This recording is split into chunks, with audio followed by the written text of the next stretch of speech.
നമസ്കാരം. റഷ്യയുടെ പക്കൽ നിന്ന് എണ്ണ വാങ്ങാൻ ഇന്ത്യക്ക് 30 ദിവസത്തെ ഇളവ് നൽകി US. വെള്ളിയാഴ്ചയാണ് US treasury secretary Scott Bessent Indian റിഫൈനറികൾക്ക് റഷ്യൻ എണ്ണ വാങ്ങാൻ 30 ദിവസത്തെ ഇളവ് പ്രഖ്യാപിച്ചത്. റഷ്യയിൽ നിന്ന് എണ്ണ വാങ്ങുന്ന രാജ്യങ്ങളോട് കർശനമായ നിയന്ത്രണങ്ങൾ ഏർപ്പെടുത്തിയ പശ്ചാത്തലത്തിൽ ഇന്ത്യക്ക് താൽക്കാലിക ഇളവ് നൽകിയത് ആഗോള ഊർജ്ജ രാഷ്ട്രീയത്തിൽ വലിയ ശ്രദ്ധ നേടുന്ന തീരുമാനമായി മാറിയിരിക്കുകയാണ്.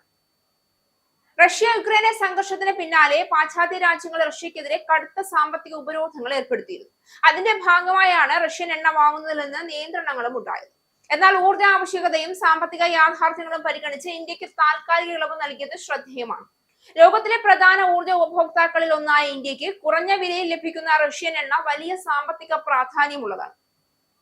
അതിനാൽ തന്നെ ഈ 30 ദിവസത്തെ ഇളവ് ഇന്ത്യയുടെ ഊർജ്ജ സുരക്ഷയിലും അന്താരാഷ്ട്ര നയതന്ത്ര ബന്ധങ്ങളിലും എന്തെല്ലാം പ്രതിഫലനങ്ങൾ ഉണ്ടാക്കുമെന്ന ചർച്ചകൾ ശക്തമാവുകയാണ്.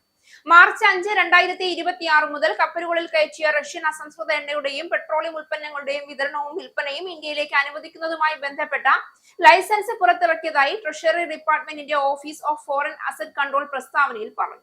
വിവിധ ഉപരോധങ്ങളാൽ തടഞ്ഞുവെച്ച കപ്പലുകളിൽ നിന്നുള്ള ഇടപാടുകൾക്കാണ് ഇളവ്.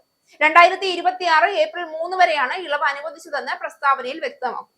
പശ്ചിമേഷ്യയിലെ വർദ്ധിച്ചു വരുന്ന പിരിമുറുക്കങ്ങൾക്കിടയിൽ ആഗോള ഊർജ്ജ വിപണി സുസ്ഥിരമാക്കാൻ US ഭരണകൂടം ശ്രമിക്കുന്നതിനിടയിലാണ് ഈ നീക്കമുണ്ടായത്.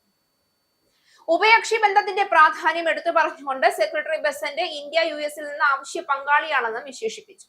യുക്രൈനിലെ റഷ്യൻ ആക്രമണത്തിന്മേൽ റഷ്യയെ സമ്മർദ്ദത്തിലാക്കുന്നതിനായി US പ്രസിഡന്റ് ഡൊണാൾഡ് ട്രംപ് കഴിഞ്ഞ നവംബറിൽ റഷ്യൻ എണ്ണ കമ്പനികളായ ലൂക്കോയിലിനും റോസ്നെഫ്റ്റിനും ഉപരോധം ഏർപ്പെടുത്തിയിരുന്നു. US തീരുവകളിൽ നിന്നുള്ള ഒഴിവ് ലക്ഷ്യമാക്കി റഷ്യയിൽ നിന്നുള്ള എണ്ണയുടെ ഇറക്കുമതി ഇന്ത്യ ജനുവരിയിൽ പ്രതിദിനം ഏകദേശം 1.1 ദശലക്ഷം ബാരലായി കുറച്ചിരുന്നു. ഇത് 2022 നവംബറിന് ശേഷമുള്ള ഏറ്റവും താഴ്ന്ന നിലയാണ്. മൊത്തം എണ്ണ ഇറക്കുമതിയിൽ റഷ്യയുടെ ഓഹരി 71.2% കുറയുകയും ചെയ്തു.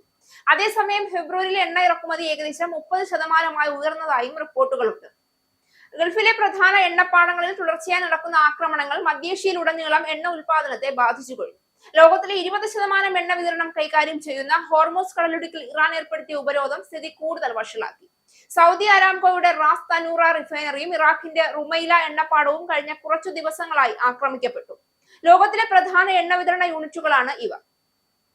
ഹോർമോസ് കടലിടുക്ക് അടഞ്ഞുകിടക്കുന്ന സാഹചര്യത്തിൽ US-ഉം ഇസ്രയേലും ഇറാനുമായി നടത്തുന്ന യുദ്ധം എണ്ണവില വർദ്ധിപ്പിച്ചിരിക്കുകയാണ്. ബ്രന്റ് ക്രൂഡ് ഇന്ന് രാവിലെ ബാരലിന് $83.07 ഉയർന്നു. ആഗോള വില വർധന ഉണ്ടായിട്ടും ഇന്ത്യയിൽ പെട്രോൾ ഡീസൽ വില വർദ്ധിപ്പിക്കാൻ സാധ്യതയില്ല എന്ന് ഔദ്യോഗിക വൃത്തങ്ങൾ അറിയിക്കുന്നുണ്ട്. ഇന്ത്യക്ക് നൽകിയ ഈ 30 ദിവസത്തെ ഇളവ് താൽക്കാലികമായിരുന്നാലും ആഗോള ഊർജ്ജ രാഷ്ട്രീയത്തിലും നയതന്ത്ര ബന്ധങ്ങളിലും അതിന്റെ പ്രതിഫലനങ്ങൾ ശ്രദ്ധേയമായിരിക്കുമെന്ന് വിലയിരുത്തപ്പെടുന്നു.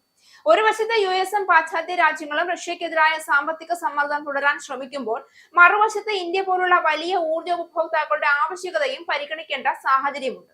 അതിനാൽ ഈ ഇളവ് ഒരു നയതന്ത്ര സമതുലിത്വത്തിന്റെ സൂചനയായി കാണപ്പെടുന്നു.